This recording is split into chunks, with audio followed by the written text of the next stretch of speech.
Avec un garçon à qui tout réussit ces derniers jours, un album qui se vend comme des petits pains, une paternité toute récente et surtout le chemin du retour pour les salles de concert, pour son plus grand plaisir et surtout le nôtre. Bonsoir Vianney. Bonsoir. Merci de nous accueillir quelques heures seulement avant de monter sur scène. Comment ça va? Ça va super bien, hein.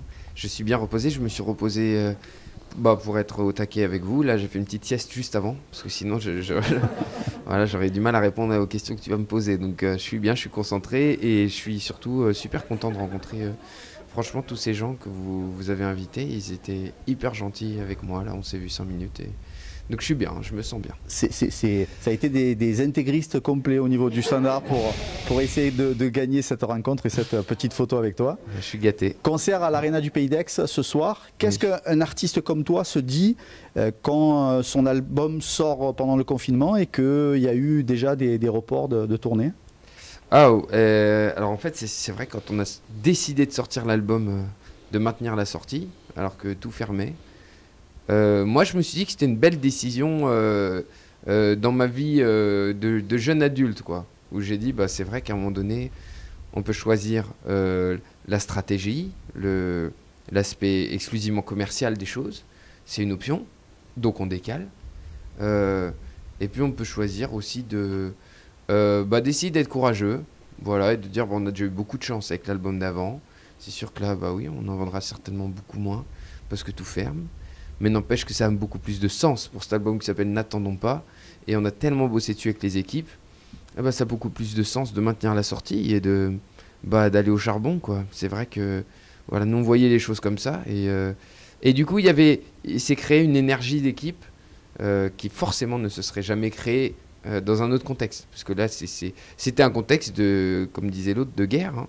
Donc à un moment donné, tout se fermait, on était tous bloqués chez nous. Et nous on bossait quand même, on faisait contre les vents contraires, on y est allé. Et donc ça restera même pour moi une décision, être jeune adulte, qui m'a fait grandir aussi, donc j'étais super content. Et du coup, le calendrier étant chahuté un petit peu, est-ce que tu as l'impression que les énergies sont les mêmes aujourd'hui? Je sais que tu as certainement intercalé d'autres projets.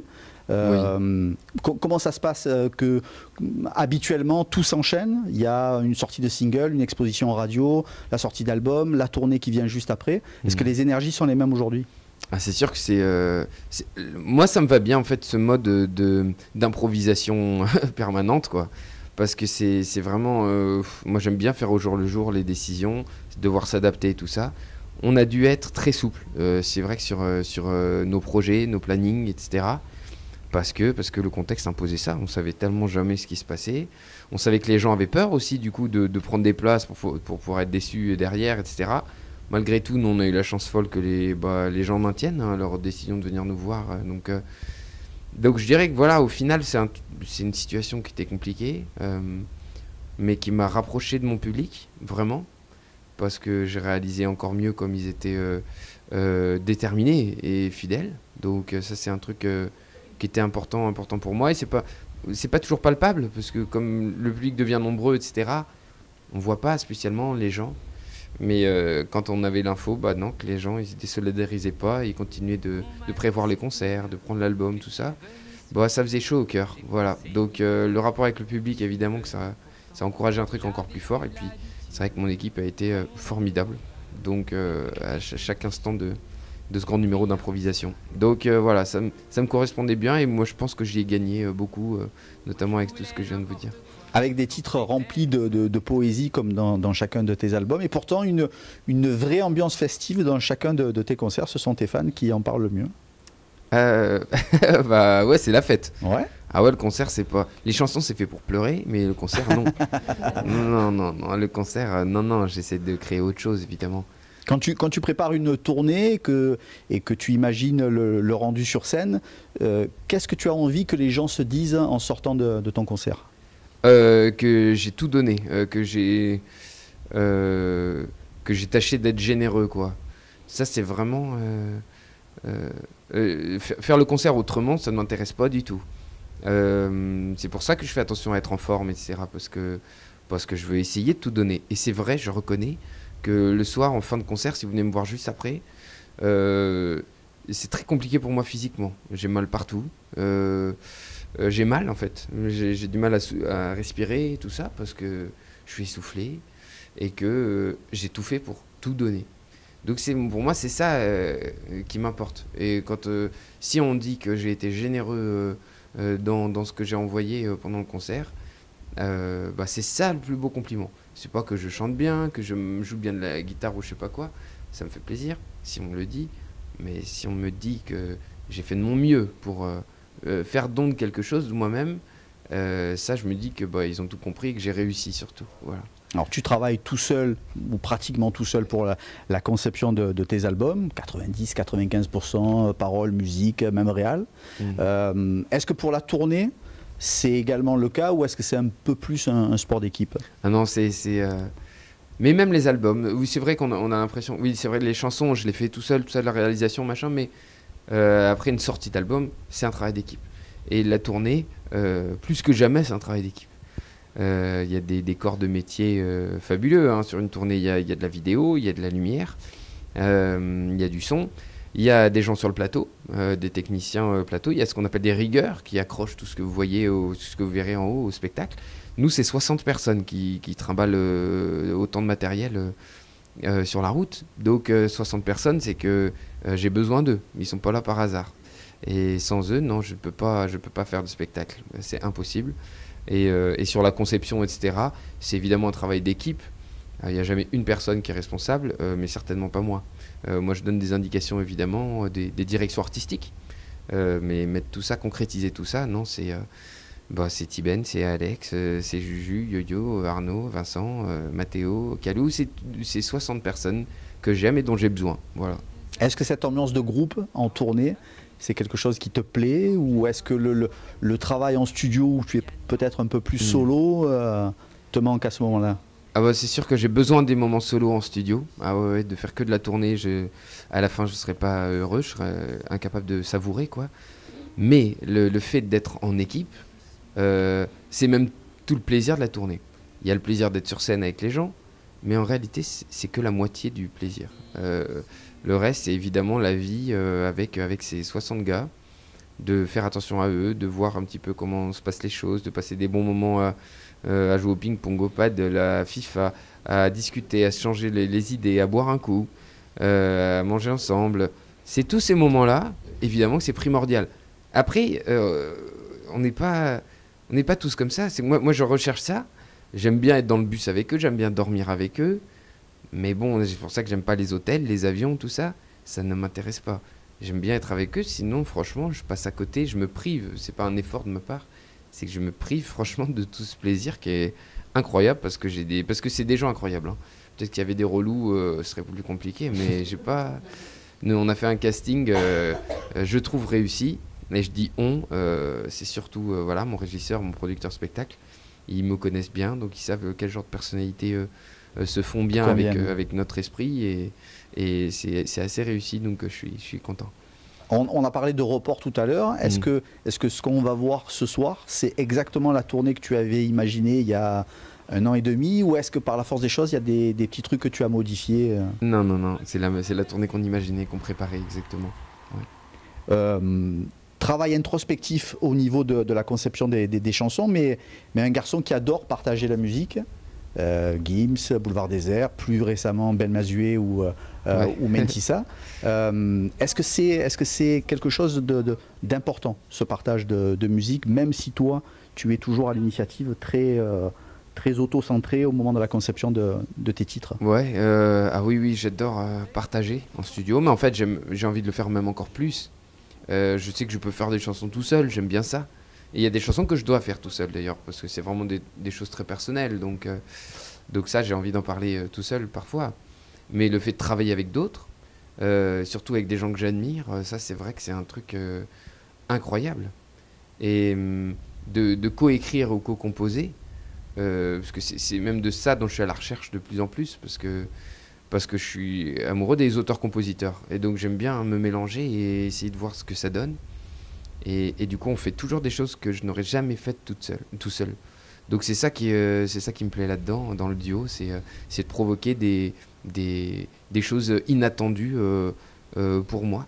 Donc j'aime bien ça. Mais c'est pour ça que je choisis des gens doués qui savent faire plein de choses que je ne sais pas faire. Et c'est ça qui me fait du bien. Donc provoquer, ça veut dire que ce sont systématiquement des collaborations que toi tu provoques?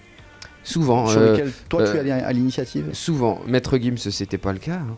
Ça, c'est vraiment lui qui m'a proposé. Mais je pense d'ailleurs que ce duo-là m'a donné envie d'en faire davantage. Donc c'est pour ça que je me suis mis à en faire un petit peu après.